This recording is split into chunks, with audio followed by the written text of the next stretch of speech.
What if I told you that the moment you get comfortable, the moment you sit down on that tackle box or bucket, you start a timer?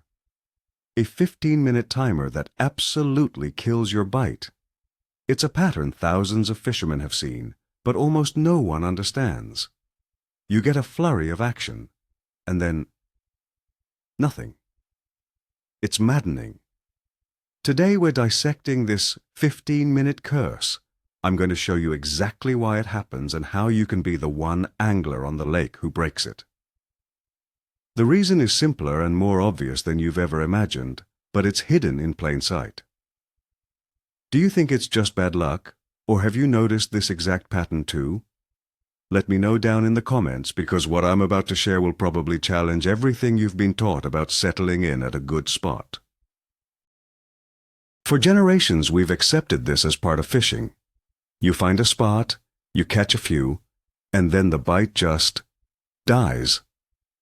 The common wisdom says the fish moved on, or the feeding window closed. So we wait. We recast to the same spot, and we wonder what went wrong. This belief is so ingrained that we don't even question it. We see the initial action as proof of a good spot, and the silence that follows as just the natural rhythm of the lake. But this thinking is what keeps you stuck. It turns what could be a day of non-stop action into a frustrating waiting game. It makes you doubt your gear, your bait, and your skills. The truth is, that 15-minute mark isn't a random event. It's a critical turning point, and it's almost always caused by you. First, let's set the scene. You arrive at the spot. It's quiet. You're in stealth mode. Your first few casts are careful, deliberate. You drop your line into a completely undisturbed environment. The fish there are relaxed, unaware, and acting on instinct. If they are in a feeding mood, they see your bait as a legitimate opportunity. There's no reason for them to be suspicious. This is why that initial contact happens so quickly and feels so electric. You've essentially ambushed them in their own territory. You haven't given them any reason to believe a predator, which is you, is now in control of the area. This is the golden window, and it's more fragile than most anglers realize. It's a perfect natural presentation. Now comes the critical moment, the settling in phase. You've had a bite or two, so you decide this is the spot. You grab your tackle box or your bucket, maybe unfold a chair, and you sit down. To you, this means getting comfortable. To the fish, this is a seismic event. This singular action is the trigger that starts the 15-minute timer. It's the point where you transition from a stealthy hunter to a noisy, disruptive presence. We think of it as just getting organized, but from an ecological standpoint, it's an invasion. Every little action you take from this point forward will begin to degrade the quality of the spot you were so excited about just moments ago. Let's talk about the first thing you broadcast, sound. The moment you sit, things start making noise. Your tackle box scrapes against the gravel on the bank. You drop a pair of pliers on the floor of the boat. You slide your cooler over.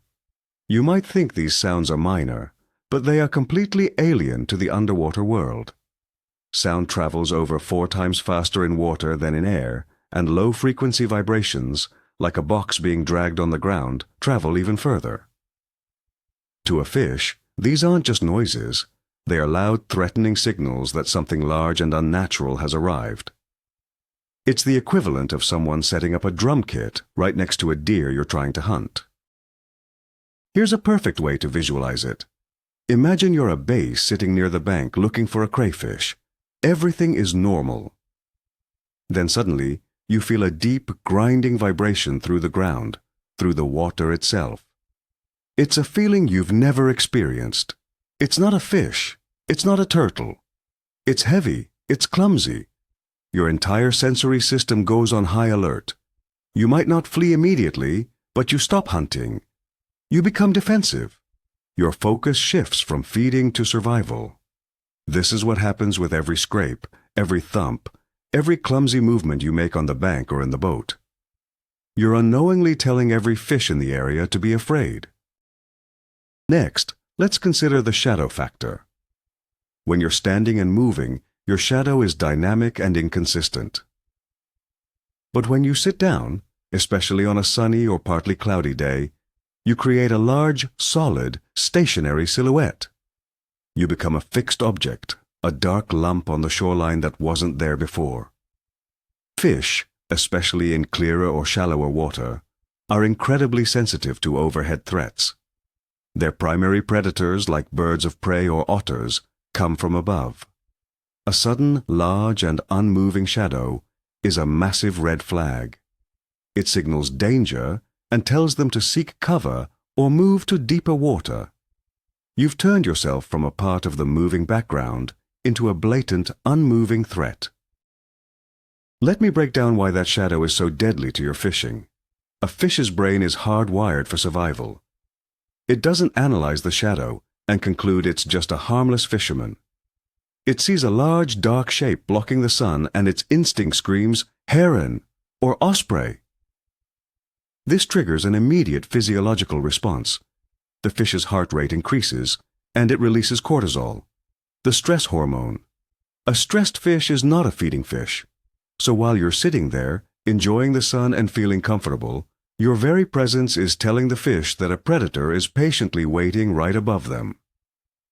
You could have the best bait in the world, but it won't matter if their brain is telling them they are about to be eaten. Then there's the scent trail you're creating. In those first 15 minutes of sitting still, you are creating a concentrated scent slick in the air and water. Think about it. There's the bug spray on your arms, the gasoline residue on your hands from filling up the boat, the coffee you spilled, the scent of the sandwich you're eating. All of these unnatural odors drift down onto the water's surface and begin to dissolve. Fish have an incredibly powerful sense of smell. They can detect substances in parts per billion. Your man-made chemical signature is like a wall of pollution to them. The longer you sit in one spot, the more concentrated and potent that negative scent becomes. Let's put that into a real-world fishing scenario. You bait your hook, and you have some residue from your sunscreen on your fingers. That oil-based chemical now coats your bait and your line. As it sits in the water, it leaches out, creating a scent trail that screams unnatural. A curious fish might approach, but as it gets closer, it detects something wrong. It smells something that doesn't belong in its world. Its brain associates that strange smell with danger, or, at the very least, something that is not food. After a few minutes of this scent permeating the area, the entire spot is contaminated. The fish that were initially interested are now actively avoiding the source of that strange, alarming odor. The next factor is repetitive, predictable action. When you first arrived, your casts were varied. Now that you're sitting, you fall into a rhythm. You cast to the same spot, or within a very tight radius of it. Splash, reel, splash, reel. For the first few times, it might attract curiosity. But after 10 or 15 minutes, the fish become conditioned. They see the same lure, the same color, the same action over and over. It's no longer a surprise. It's a known and potentially dangerous stimulus. You're not tricking them anymore. You're educating them. They learn to ignore your presentation, or worse, they begin to associate that specific splash and retrieve with danger, especially if you already caught one of their buddies. Think of it from the fish's perspective. A small school of perch is hanging out near a drop-off. A silver spinnerbait flashes by, and the most aggressive one hammers it and disappears into the sky. A minute later, the exact same silver spinnerbait flashes by again. The remaining perch are now on high alert. They saw what happened. They link that object to the violent disappearance of their schoolmate. Now, every time they see it, they don't think food, they think danger. You're sitting there, repeatedly throwing what you think is a great lure, but in reality, you're just reinforcing the warning signal to every fish in that spot. Your consistency has become your own worst enemy. This leads directly to the comfort zone trap. When you sit down on your box, you physically limit your fishing area. You're now only targeting a small fan-shaped piece of water directly in front of you. You can only cast so far to the left or right without standing up and moving. In those first 15 minutes, you have effectively bombarded this small zone with noise, shadows, scent, and repetitive lures. You've alerted, spooked, or educated every single fish within that easy casting range. The bite didn't die across the whole lake. It died in the tiny 10 by 10 meter square you've been relentlessly pressuring from your comfortable seat. There are likely still feeding fish just a few meters to your left, but you're not fishing there. To put it another way, you've exhausted the microenvironment. Imagine your spot is a small diner. The first few aggressive, hungry customers rushed in and ate. You served them. But now, all that's left are the cautious, wary patrons who saw the commotion. They aren't going to eat. They're just watching. You keep offering the same meal to the same people, but they're not interested. Meanwhile, right next door, there's another diner full of hungry customers, but you're too comfortable in your seat to get up and walk over there. Your commitment to staying put is starving you of opportunities. The problem isn't a lack of fish, it's a lack of new water to present your bait to. Let's not forget about bait degradation. This is especially true for live bait anglers. That minnow, leech, or worm that was fresh and lively on your first cast is now 15 minutes older. It's been cast, submerged, and maybe even pecked at. It's tired, pale, and barely moving. The vibrant, erratic action that triggers a predatory strike is gone. Now it just looks like a dead or dying piece of food, which is far less appealing to an active predator. You're presenting a weak, uninteresting offering. Even with artificial lures, after a few casts, your soft plastic might be torn, or your skirt might be tangled. Your presentation is simply not as perfect as it was at the beginning. Here is a simple side-by-side comparison. On one hook, you have a fresh, feisty nightcrawler, wriggling and sending out vibrations. It looks alive, it smells alive, and it acts alive. On the other hook, you have the same worm, but after it's been on the hook for 15 minutes. It's limp, stretched out, and barely twitching. A predator fish, like a bass or walleye, is looking for signs of life and vulnerability. Which one do you think it will choose? By failing to refresh your bait, you are drastically lowering its effectiveness. You're hoping a fish will bite out of charity, not out of instinct, and that's a losing game. Another major factor is the commotion from the fish you already caught. If you were lucky enough to land 1 or 2 fish in that initial window, the fight itself was a huge disturbance. That fish was thrashing, pulling drag, and sending out panic signals through the water via its lateral line. This commotion does 2 things. First, it can attract larger predators, which is sometimes a good thing. But more often, for fish of the same species, it's a massive alarm bell.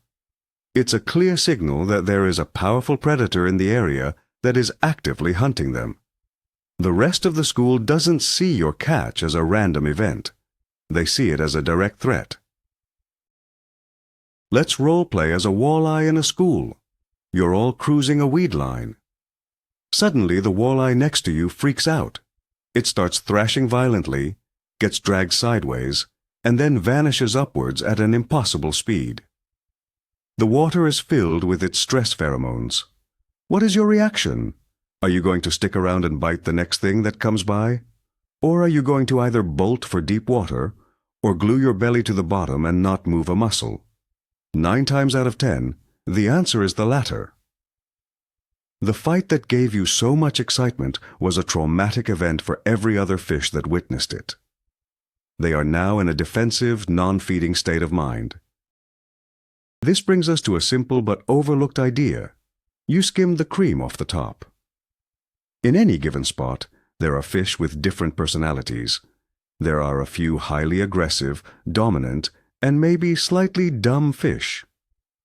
These are the ones that bite first.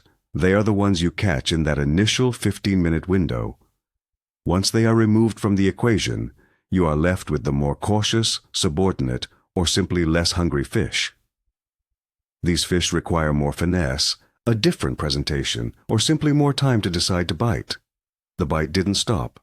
The type of fish available to you has changed. You caught the easy ones, and now you have to work for the smart ones. So let's reframe our thinking on this. The spot isn't fished out. You just completed phase 1, catching the idiots. Now phase 2 begins, which is trying to tempt the educated survivors. But most anglers don't change their tactics. They continue with the same noisy, high-impact approach that worked for the aggressive fish. This is completely wrong. To catch the wary fish, you need to be quieter, use more subtle presentations, and maybe downsize your line and lure. But because you are sitting comfortably, you're not adapting. You're stuck in phase 1 mode, while the fish have all moved on to phase 2 thinking. The disconnect between your strategy and their behavior is why your line stays limp. And now for a hard truth. The problem might be your own psychology. After that initial excitement, 15 minutes of silence feels like an eternity. You start to get impatient.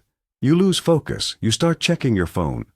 Your mind isn't 100% in the game anymore. This lack of focus translates directly into your technique. Your retrieves become sloppy and mechanical. You're not detecting those ultra-subtle bites. You start making more noise because you're fidgeting. Your frustration and impatience are tangible things, and they ruin your presentation. The fish didn't change. You did. You went from being an engaged, focused predator to a bored, distracted person just passing the time. This is the final piece of the puzzle.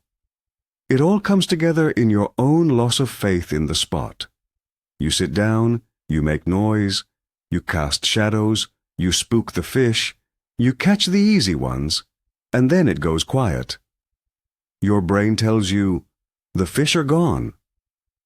The moment you believe that, it becomes a self-fulfilling prophecy. You stop fishing with intent. You start soaking a bait instead of actively working it. You're no longer presenting your lure as a living creature. You're just going through the motions. The 15-minute curse is complete, not because of a magical timer in the water, but because of a psychological timer in your own head that convinced you the opportunity was over. So, there you have it. The 15-minute curse isn't a curse at all. It's a predictable chain reaction of events that we, as anglers, start ourselves. It's the sound, the shadow, the scent, the repetitive casting, the removal of aggressive fish, and finally, our own psychology giving up. The single most important takeaway is this.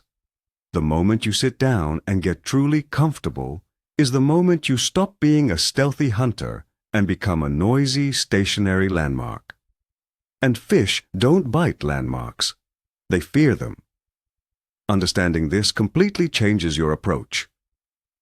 It means you need to fight the urge to just plop down. Stay mobile. Make a few casts, then quietly move a few steps down the bank. Be mindful of every single sound. Pay attention to your shadow. Constantly refresh your bait. And if the bite dies, don't assume the fish are gone. Assume they got smart and change your tactics to outsmart them. This is the difference between catching a few fish by accident and consistently catching fish all day long on purpose. Thank you so much for watching. If this video opened your eyes, please hit that like button and be sure to subscribe for more content that breaks down the why of fishing. Now, I have a question for you, and I want you to be honest. What's the one comfort habit you have on the water that you now realize might be killing your bite? Is it a noisy chair, a bright jacket, or always casting in the exact same spot? Share it in the comments below. Let's all learn from each other.